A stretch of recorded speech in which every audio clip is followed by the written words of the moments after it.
Being too nice, abusive family relationships, and even plans for bizarre movie cameos. Plenty of secrets and surprises emerged after these celebs were murdered.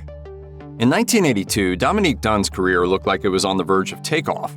She had appeared on episodes of a few popular shows, and then that summer she starred as older sister Dana in the classic horror flick Poltergeist. She was poised to return for the sequel, but then on the night of October 30th, she was attacked by her abusive ex-boyfriend John Sweeney.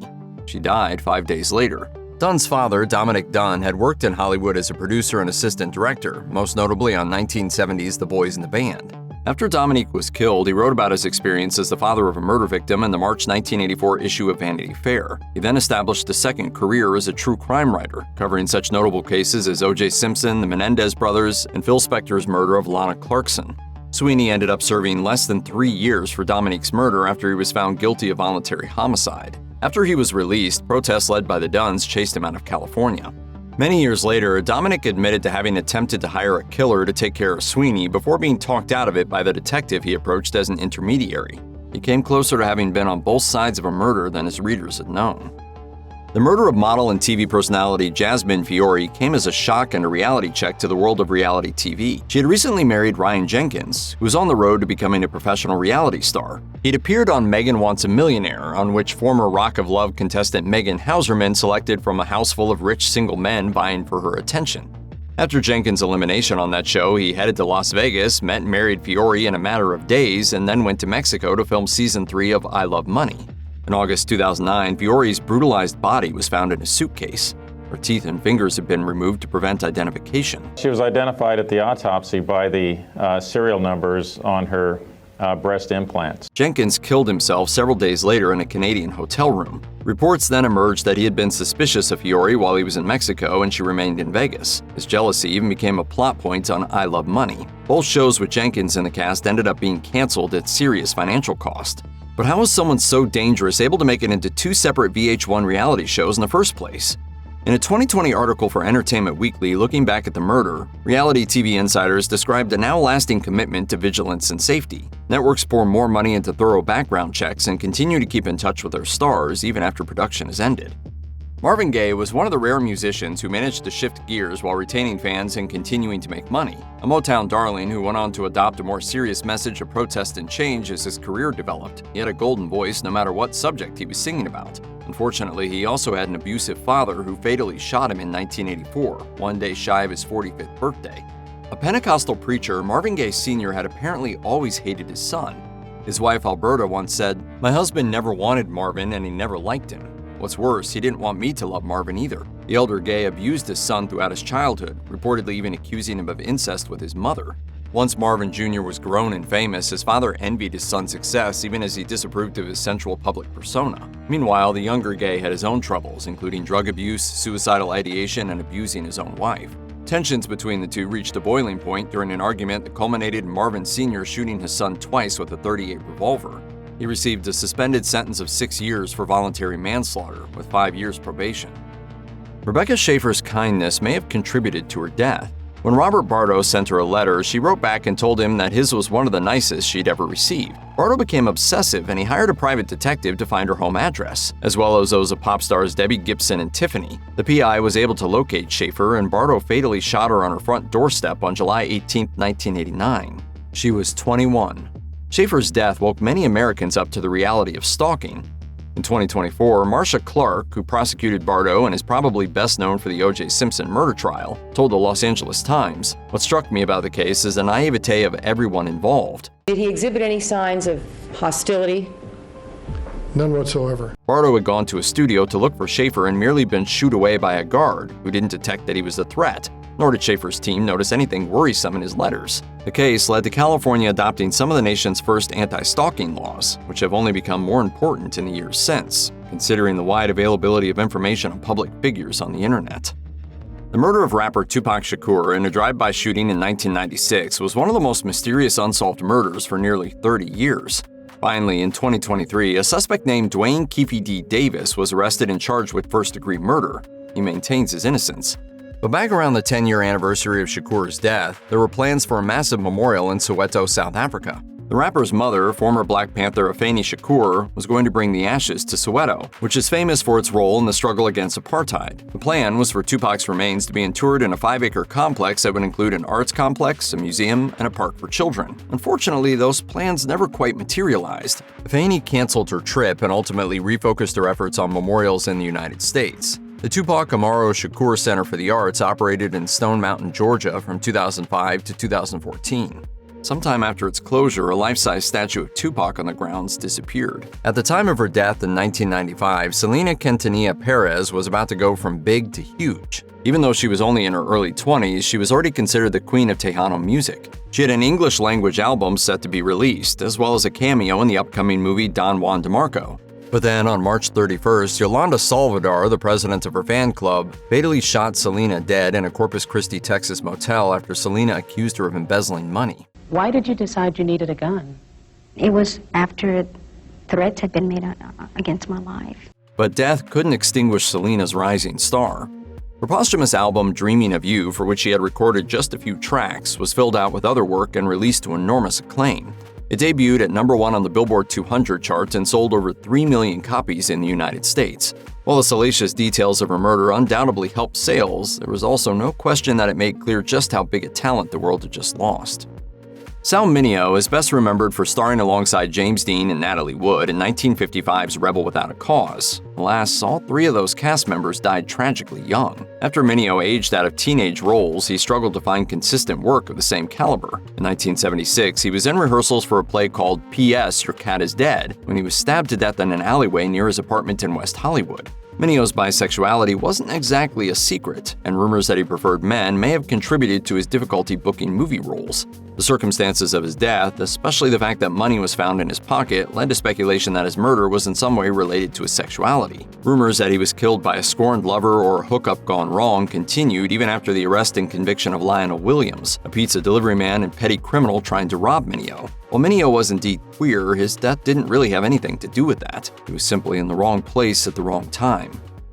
As a journalist, unsolved crimes play on your mind. At the time of her murder in 1999, journalist Jill Dando was one of the most famous faces on British TV. With a trendy blonde haircut that reportedly influenced Princess Diana's own similar do, the empathetic and personable Dando hosted news and talk programs on the BBC from 1988 until her death. Perhaps most notably, she helmed Crime Watch, which aimed to close unsolved cases in the country. On April 26, Dando was fatally shot on her own front porch by a single point-blank bullet. The case remains unsolved to this day. Dando's associates were cleared, and speculation about the guilty parties has swirled in the years since. Was it Serbian nationalists enraged over her advocacy for refugees in Kosovo? Someone involved in a Crime Watch case? An unhinged fan?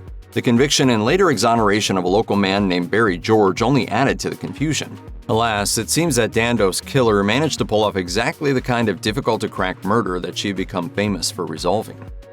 At 1:30 in the morning on February 12, 1977, a passerby found the body of Christa Helm on a West Hollywood street. She had been stabbed and bludgeoned. There were a number of defensive injuries and more than one fatal wound.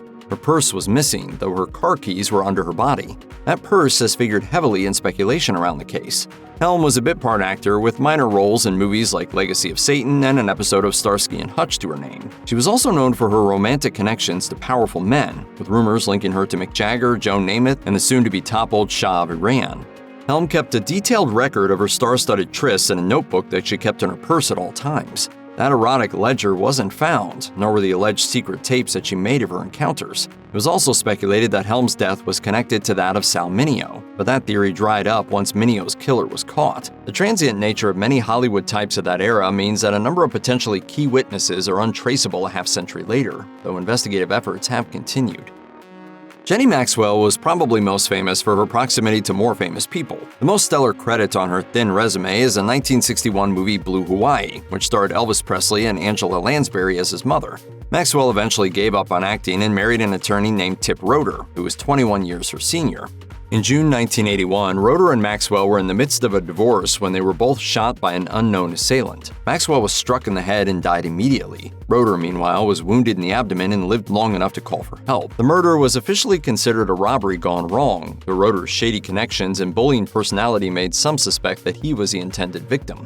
A number of years later, Maxwell's cousin Buddy Morehouse teamed up with retired LAPD detective Mike Tease to present a new theory. Roeder had put out a hit on his wife, and then the plan backfired. According to this version of events, Roeder was enraged at Maxwell's infidelity and resented that she was trying to cash in on the divorce, so he paid someone to shoot her. But the gunman was either confused or incompetent and ended up killing both Maxwell and Roeder. After serial killer Andrew Cunanan shot fashion designer Gianni Versace on July 15, 1997, a confused public wondered why. Cunanan's first two victims were men with whom he had complex relationships. He and Versace had only just met. To this day, nobody really knows. Theories include a desire for fame at any cost, delusions brought on by mental illness, or plan to get revenge on the person who had given him HIV. Cunanan didn't have HIV, but apparently thought that he did. Versace's HIV status had been variously reported, though there was no credible indication that he and Cunanan were sexually involved. He was living an extremely elaborate lie. And I think even he believed it at times. The fashion world was understandably shaken by Versace's death, as was, oddly enough, the production of a cult movie called Spice World. That girl power flick was filled with a heavy dose of cameos, and Versace's bit part was cut after his death out of an understandable desire for sensitivity. But that wasn't the only Spice World cameo that ended up on the cutting room floor. Soon-to-be-disgraced rock star Gary Glitter's appearance was filmed shortly before his collection of child sexual abuse material was discovered. Glitter's scene has been leaked online, although Versace's has never surfaced. Phil Hartman had a solid career as a comedic actor with a long run on Saturday Night Live, as well as a starring role on the NBC sitcom News Radio, and voiceover work that made unforgettable use of his distinctive, smarmy yet seductive delivery. His life was cut tragically short in 1998 when he and his wife Bryn got into an argument over her cocaine use. She shot him 3 times as he slept and killed herself later that night. Their 2 children, who were also in the house, were thankfully unharmed. Hartman was only 49. While Hartman was gone too soon, he left behind quite the creative legacy. His voiceover work includes 2 of the most memorable side characters from the early years of The Simpsons, sleazy and upbeat attorney Lionel Hutz and Z-movie actor Troy McClure. Hartman's interpretations of these characters so pleased Simpsons creator Matt Groening that he wrote a character for Hartman in his new project Futurama, dim-witted Space Admiral Zap Brannigan. It wasn't meant to be, though, as Hartman died before he could start working on the show. Billy West, who voices the main character Fry and several others on Futurama, took over the part of Brannigan as well, and he's admitted that his performance was inspired by Hartman. We're going to give the aliens the old switcheroo. Soul singer-songwriter Sam Cooke was one of the first black artists to successfully transition from gospel to popular music. By 1964, he had an admirable catalog of hits to his name while also distinguishing himself as a businessman by effectively managing his own career and making strides in bringing rhythm and blues into nightclubs that previously shunned the genre. In the early hours of December 11th that year, Cooke was fatally shot to death in a Los Angeles motel lobby. The married Cooke had gone to the Hacienda Motel with a woman named Elisa Boyer. According to Boyer's account, she had been afraid that he would sexually assault her, so when she got a chance, she grabbed her clothes and fled, accidentally taking Cooke's wallet and some of his clothes in the process. He followed after her, reportedly clad only in a sport coat, and scuffled with the motel's manager, Bertha Franklin, who fatally shot him in the chest. He was 33. No one who knew Cooke was happy with the official story. He had a reputation for chasing women, but he wasn't known to be violent. Suspicions have centered on Boyer, who observers say may have lured Cooke to the motel as part of a robbery plan. She was actually convicted of a different murder in 1979. The $5,000 that Cooke had with him was not recovered. All of that, combined with unexplained injuries on Cooke's body and many other inconsistent details, have left fans wondering for decades what really happened. On February 3, 2003, actor and model Lana Clarkson was found dead at the age of 40 in the mansion of record producer Phil Spector. He was put on trial for her murder, and his defense was that she had shot herself in his foyer. According to his telling, Clarkson had been depressed about the pause in her acting work necessitated by a wrist injury, and so she killed herself in the house of a man she had met earlier that evening. If that defense sounds flimsy, that's because it was. While Clarkson was taking antidepressants, they'd been prescribed for persistent headaches rather than depression. As for Spector, he had a history of violence against women, including pulling guns on those who had rejected his advances. There would be glances going back and forth, brace yourself for it, and then the gunplay started. In the face of all this evidence, even over 2 trials, juries didn't buy the defense's argument. The first deadlocked with a majority for conviction, while the second was willing to put Spector away. He died of complications from COVID-19 in 2021 at the age of 81 while still in custody. Mia Zapata looked like she was on her way to superstardom before her life was cut short. She was a charismatic frontwoman of the Seattle-based punk band The Gits. They had recently finished recording their second album and were planning a tour of Europe when Zapata was raped and strangled after leaving a bar on July 7, 1993. Her body wasn't identified for several days, and her killer, Jesus Mesquia, remained free for years until DNA evidence finally identified him. He eventually died in prison in 2021. Zapata's fellow musicians honored her memory in numerous ways upon her passing. The punk band 7 Year named their sophomore album Viva Zapata in her memory, and a compilation album called Home Alive: The Art of Self-Defense was assembled to raise funds for a Seattle nonprofit providing self-defense training. Among the musicians shocked by Zapata's loss was Joan Jett, who learned of the story from Bikini Kill frontwoman Kathleen Hanna. Jett and Hanna wrote a song about Zapata, while Jett also advocated for the murder investigation to continue and connected with the surviving Gits. They collaborated on Evil Stig, Gits Live spelled backwards, a special live set to raise funds to hire a private detective to keep the investigation going. They later released the set as an album. Karyn Kupcinet hadn't yet struck it big at the time of her death in 1963. Her resume was mostly made up of some TV guest spots here and there. She's probably best remembered for the 1960 B-movie The Little Shop of Horrors, which served as the basis for the beloved musical. Her name was familiar to Chicago newspaper readers as her father, Irv, was a long-running columnist in the city. That might have been why she did some of her early acting under the stage name Tammy Windsor. Kupcinet was strangled to death on Thanksgiving Day 1963. She wouldn't be discovered for 3 days. During the investigation, her boyfriend Andrew Prine revealed that they'd been receiving threatening letters made out of cutout words from magazines, but later analysis found Kupcinet's own prints on the sticky side of the tape on one letter, suggesting that she was sending them to herself as part of a ruse to lock things down with Prine. Despite this breakthrough, Kupcinet's murder has never been solved. What a dreadful waste of a beautiful person. In addition to some stage and TV work, Susan Cabot appeared in a string of B-movies about the Old West, pirates, and space invaders. Her last major film role was a Roger Corman production, 1959's The Wasp Woman, in which she played a cosmetics tycoon whose pursuit of eternal youth turns her into a wasp. After that movie came out, Cabot withdrew from public life, reportedly rarely leaving the large home she shared with her son Timothy. In 1986, scandal struck. When Cabot's murder was reported to police on December 10th, officers found a home filled with trash, 4 frantic dogs, and Cabot's bludgeoned body. Timothy had reported the murder and he spun a story of an intruder, but that quickly collapsed. In truth, he had clubbed his mother to death with a barbell. Though afflicted with pituitary dwarfism, Timothy was an avid weightlifter whose progress had been helped by an experimental growth hormone. But the story gets stranger. Cabot had been helping herself to some of Timothy's hormone injections, believing that they would reverse or slow the aging process. Additionally, at least one batch of the hormone had been contaminated with the agent that causes Creutzfeldt-Jakob disease, which is the human form of mad cow disease, and Timothy's attorneys considered that as a defense. After a sensational trial that shed further light on Cabot's serious mental health issues and unhealthy relationship with her son, Timothy was convicted of involuntary manslaughter and their house was knocked down. The child stars of the R-Gang shorts from the days of early cinema have had so many misfortunes that there's supposedly a Little Rascals curse. Perhaps it was just inevitable that there would be some bad luck in this group, considering that 176 children appeared in the films. How many other rascals suffered tragic, unexpected deaths? And do the surviving Our Gang players regret their showbiz roots? The original Alfalfa, for example, was shot to death during an argument. After his child stardom ended, Carl Switzer struggled to make it as an adult actor. He made ends meet by bartending, training dogs, and leading hunting and fishing trips in Northern California. After a rough couple of years that included a divorce and a shooting, he got into a scrap with his former business partner over a sum of $50. Switzer supposedly pulled a knife, the other man fired a gun, and Alfalfa was dead at 31. Switzer's death was ruled a justifiable homicide. Switzer rests today in Hollywood Forever Cemetery next to his older brother Harold, who died several years later. Though not as well known as his brother, Harold also appeared in a number of R-Gang films and also died violently, apparently by suicide after killing someone in a dispute. As unexplained deaths go, actor Thelma Todd is certainly glamorous. On December 16, 1935, she was found slumped in the front seat of her car, wearing mink, diamonds, and an evening gown. Her face was bloody, but that turned out to be incidental.